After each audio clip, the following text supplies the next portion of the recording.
পুরী জগন্নাথ ধাম শ্রেষ্ঠ চারটি ধামের ভিতরে পুরী জগন্নাথ ধাম অন্যতম একটি ধাম। পুরী জগন্নাথ ধামে আছে কিছু অলৌকিক ঘটনা, যে তথ্যগুলো এখনও বিজ্ঞানীরা সঠিকভাবে আবিষ্কার করতে পারেনি। আমরা আসুন জেনে নিই পুরী জগন্নাথ ধামের কিছু অলৌকিক ঘটনা। পুরী জগন্নাথ ধামের যে শীর্ষে যে ধ্বজাটি ব্যবহার করা হয়, অর্থাৎ যে পতাকা পুরী জগন্নাথ মন্দিরের শীর্ষে ব্যবহার হয়, প্রতিদিন নিয়ম করে সেই ধ্বজাটি পরিবর্তন করতে হয়।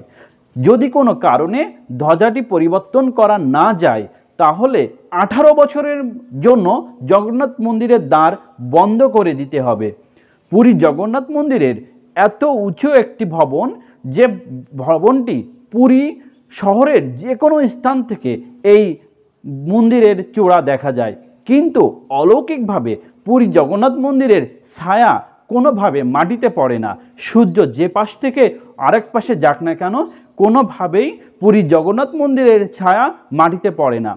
পুরী জগন্নাথ মন্দিরের পাশেই বঙ্গোপসাগর, সেই সাগরের শব্দ কোনোভাবে পুরী জগন্নাথ ধামের প্রবেশদ্বারের এক পা উপরে গেলেই কোনো প্রকার সাগরের শব্দ ভিতরে আসে না।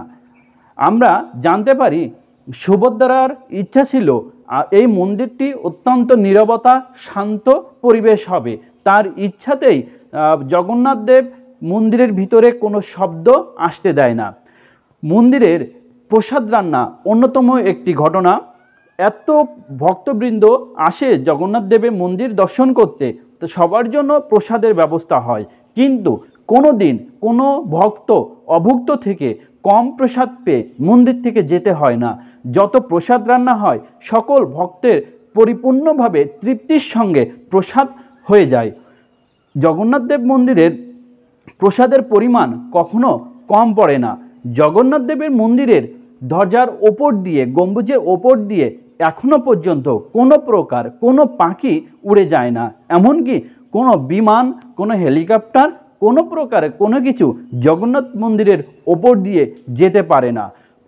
জগন্নাথ মন্দিরের যে একটি সুদর্শন চক্র ধ্বজা রয়েছে, সুদর্শন ধ্বজা, এই ধ্বজাটি আপনি শহরের যে প্রান্ত থেকে এবং মন্দিরের যে প্রান্ত থেকে আপনি দেখেন না কেন, আপনার দিকে মনে হবে যেন ধ্বজাটির সদর আপনার দিকে তাকিয়ে আছে। কোনো পাশ থেকে দেখলে তাকে উল্টো মনে হয় না। জগন্নাথ মন্দিরের চূড়াতে একটি সুদর্শন চক্র স্থাপন করা আছে, খুব সুন্দর একটি সুদর্শন চক্র স্থাপন।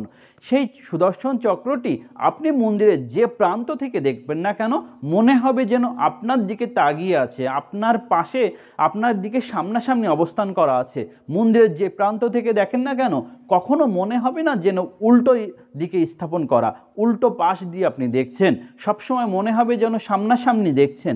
আরেকটি অলৌকিক ঘটনা, যেটা জগন্নাথ দেবের প্রসাদালয়, যেখানে জগন্নাথ দেবের 56 প্রকার প্রসাদ প্রতিদিন রান্না হয়। আমরা জেনে থাকি, আমরা দেখে যে উনুনের ওপর একটি হাঁড়ি রাখা হয়, যেখানে প্রসাদ রান্না করা হয়। কিন্তু জগন্নাথ দেবের প্রসাদ রান্না করা হয় একটি মাটির হাঁড়ির পরে ধাপে ধাপে 7টি হাঁড়ি স্থাপন করা হয়।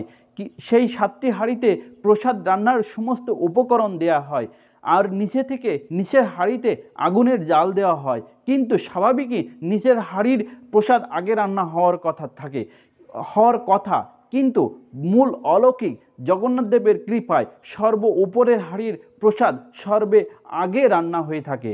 সবাই একবার বলি, জয় জগন্নাথ দেব কি জয় জগন্নাথ।